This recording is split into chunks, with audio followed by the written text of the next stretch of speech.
তো বন্ধুরা, আজকে আপনাদের জন্য আমি ফেনী কনস্ট্রাকশন টিপস ভিডিও নিয়ে চলে আসলাম।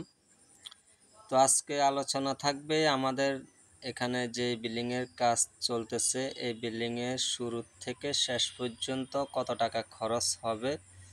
তাছাড়া এই বিল্ডিংটা সম্পূর্ণ ভিডিওটাই কিন্তু আমাদের আজকের এই ভিডিওতে দেখানো হবে, কাজগুলো কিভাবে করা হইতেছে। তো আমরা কাজের ধাপ অনুযায়ী ভিডিও সম্পূর্ণ তৈরি করেছি। তো আমাদের এখানে বিল্ডিংটার মধ্যে রয়েছে 12টা পিলার। একটা পিলারের মধ্যে আপনার 6টা রড, 4টা 5 সুতা, 2টা 4 সুতা রড। তাছাড়া বিমের মধ্যে যে রডগুলো রয়েছে এগুলো হচ্ছে 4টা 5 সুতা রড, নিচে একটা রয়েছে মাঝখানে টপ রড 4 সুতা, তাছাড়া ক্রান রডগুলো তো রয়েছে। তো এটা হচ্ছে দোতলা ফাউন্ডেশনের বিল্ডিং, এদিকে শাটারিংয়ের কাজ চলতেছে। তো অবশ্যই একটা জিনিস লক্ষ্য রাখবেন, সিঁড়ি রুমের চৌকি ঢালাই দেওয়ার আগে নিচে যেন ইটের গাঁথনিটা দেয়া হয়। আমাদের এখানে চৌকির নিচে যে ইটের গাঁথনিটা দেখতেছেন, এগুলো আমরা ইটের গাঁথনি দিয়ে চৌকিটা ঢালাই দিয়েছি। তাছাড়া ছাদ ঢালাই দেওয়ার আগে যেন আপনাদের এই চৌকির হচ্ছে ইটটা গাঁথা হয়, তাহলে ছাদের চাপটা কিন্তু ইটের গাঁথনির উপরে থাকে, তাহলে গাঁথনিগুলো টেকসই হয়। অনেক সময় দেখা যায় সিঁড়ি রুমের যে দেওয়ালগুলো রয়েছে এগুলা ফাটল ধরে, তো এটা অবশ্যই লক্ষ্য রাখবেন। তাছাড়া ছাদে সম্পূর্ণ বিমগুলা ঠিকভাবে বাঁধা হয়েছে কিনা, রডগুলা ঠিকভাবে দেয়া হয়েছে কিনা ইঞ্জিনিয়ারের সাজেশন অনুযায়ী। যদি আপনারা ইঞ্জিনিয়ার দিয়ে কাজ না করান তাহলে অবশ্যই দক্ষতা একটা ঠিকাদারকে দিয়ে কাজটা করাবেন। অনেক সময় দেখা যায় কিছু টাকা কমের জন্য আমরা ভালো ঠিকাদারকে কাজ দিই না, তো এটা অবশ্যই লক্ষ্য রাখবেন। 20 লাখ টাকা যদি আপনার একটা বিল্ডিংয়ের মধ্যে যায়, 10 টাকা বেশি হলে হয়তো 10 থেকে 20,000 টাকা বেশি আসে, এটাই। তো আমাদের এখন ছাদ ঢালাই চলতেছে। তো ছাদ ঢালাই দেওয়ার আগে যে জিনিসগুলা লক্ষ্য করবেন, অনেক সময় দেখা যায় ছাদের নিচে পানি চলে আসে, প্লাস্টার করার পরে আপনার নিচে পানি আসে। তো এটা হচ্ছে ঢালাইগুলা ঠিকভাবে মিক্সার হইতেছে কিনা, কণা বালু সিমেন্ট সঠিক নিয়মে দেয়া হইতেছে কিনা। তাছাড়া মিস্ত্রি ভাই যে কাজ করতেছে, যে ছাদের একটা জোড়া থাকে ঢালাই দেওয়ার সময়, এই জোড়াগুলা ঠিকভাবে দেয়া হইতেছে কিনা। এখানে মেশিনের পাশে একজন মানুষ দাঁড়িয়ে থাকবেন যেন মালগুলা সঠিকভাবে দেয়া হয়, এটা লক্ষ্য রাখবেন। ইঞ্জিনিয়ারকে জিজ্ঞেস করবেন কয়টা একটা সিমেন্টের সাথে কতটুকু বালু কণা দিতে হয়। না হলে ঠিকাদারকে জিজ্ঞেস করবেন, জিজ্ঞেস করে আপনারা এখানে একজন মানুষ থাকবেন, ঠিকভাবে মিক্সার হইতেছে কিনা এটা অবশ্যই লক্ষ্য রাখবেন। তাছাড়া শাটারিংয়ের আপনার যে বাসগুলা রয়েছে এগুলা ঠিকভাবে আছে কিনা মালিক পক্ষ, এটা আপনার দেখার দায়িত্ব। সবকিছু ঠিকাদার দেখবে এরকম কিছু না, আপনারা নিজেরাও দেখবেন বাঁশগুলা শাটারিংগুলা ঠিকভাবে দেয়া আছে কিনা। বাঁশের নিচে অনেক সময় দেখা যায় খুঁটি দিতে হয়, খুঁটিগুলা ঠিকভাবে আছে কিনা এটাও দেখবেন। সিটগুলা ঠিকভাবে বিছানো আছে কিনা ছাদ ঢালাই দেওয়ার আগে, এই জিনিসগুলা গুরুত্ব সহকারে দেখবেন। তো আমাদের এখানে আমরা মালিক পক্ষ বাইরে থাকে, তো সম্পূর্ণ দায়িত্বটা আমাদের উপরে। তো ইনশাল্লাহ আমরাও চেষ্টা করতেছি যেন মালিকের কাজটা সম্পূর্ণভাবে সঠিক নিয়মে করা হয়। সবাইয়ের একটা স্বপ্ন থাকে একটা বিল্ডিং করবে, তো এই জন্য অবশ্যই ঠিকাদার যেন নিজের কাজ মনে করে কাজ করে, এরকম একটা ঠিকাদারকে কাজগুলো দেওয়ার জন্য চেষ্টা করবেন।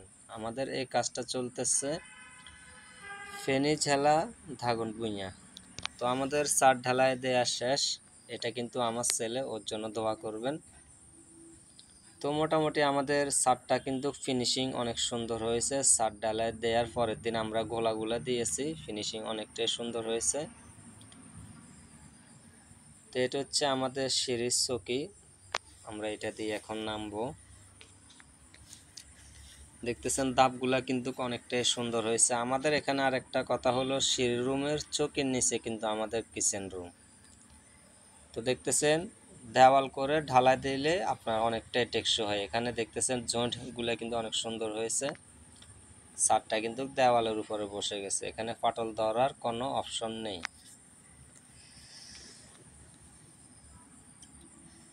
তো এখানে যে ফাঁকা জায়গাটা, এটার মধ্যে আমরা ইটের গাঁথনি দিব।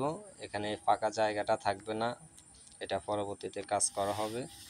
তো এখন ইটের গাঁথনির কাজ চলতেছে। আর একটা কথা অবশ্যই লক্ষ্য রাখবেন, ছাদ ঢালাই দেওয়ার যেন 30 দিন পর্যন্ত, না হলে 25 দিন পর্যন্ত শাটারিং রাখা হয়। যদি এর আগে শাটারিং খুলে নেয় তাহলে আপনার অনেক সময় দেখা যায় ছাদের মধ্যে পানি ঘামায়। তো আমাদের মোটামুটি ইটের গাঁথনির কাজ শেষ, এখন বারান্দার কাজ করা হইবে। তো বারান্দা দেখছেন 10 ইঞ্চি দেওয়ালগুলো করা হয়েছে, এখানে কিন্তু বারান্দার নিচে ভীম রয়েছে।